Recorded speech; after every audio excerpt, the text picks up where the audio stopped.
আপনাদের প্রতি আমার উদাত্ত আহ্বান থাকবে, আগামী যে নির্বাচন হচ্ছে সেই নির্বাচনে ধানের শীষের যে প্রার্থী থাকবে সেই ধানের শীষের প্রার্থীকে আপনারা বিজয়ী করে শক্তিশালী করে তারেক রহমানকে এই ক্ষমতায় বা সরকারে বসানোর সুযোগ দেন। একটি বারের জন্য সুযোগ দিয়ে আপনারা দেখুন উনি কিভাবে দেশ পরিচালনা করে এই দেশকে একটি উন্নতির স্বর্ণশিখরে আরোহণ করার জন্য ওনার প্রাণান্তক চেষ্টা অবশ্যই অব্যাহত থাকবে। আর তারেক রহমান ফার্মার্স কার্ড, কিষানি কার্ড সহ বিভিন্ন পদক্ষেপ দিয়েছেন, যুবকদের বেকার সমস্যা সমাধানের উদ্যোগ দিয়েছেন।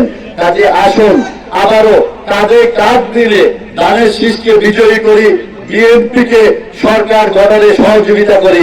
কাজে আসুন সকলে মিলে এবারের ভোটটি ধানের শীষের জন্য হোক, এবারের তারুণ্যের প্রথম ভোট ধানের শীষের জন্য হোক। আপনারা প্রিয় ভাই, আপনারা জানেন যে গতকাল 20 নভেম্বর গিয়েছে জনাব তারেক রহমানের 61তম জন্মদিন। তারেক রহমানের এই জন্মদিন উপলক্ষে আজকের আমাদের এই আয়োজন।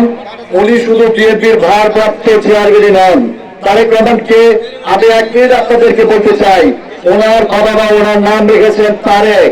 তারেক শব্দের অর্থ আপনারা জানেন, আপনারা যদি অভিযান দেখেন, আপনারা মিডিয়া সার্চ করলে দেখবেন, বিভিন্ন সোশ্যাল মিডিয়ায় দেখলে, গুগল সার্চে গেলে আপনারা দেখবেন তারেক শব্দের অর্থ হলো আলোর দিশারি, অন্ধকারে যিনি আলোর পথ দেখিয়ে নিয়ে যান, সেই তারেক রহমান আজকে আমাদের নেতা।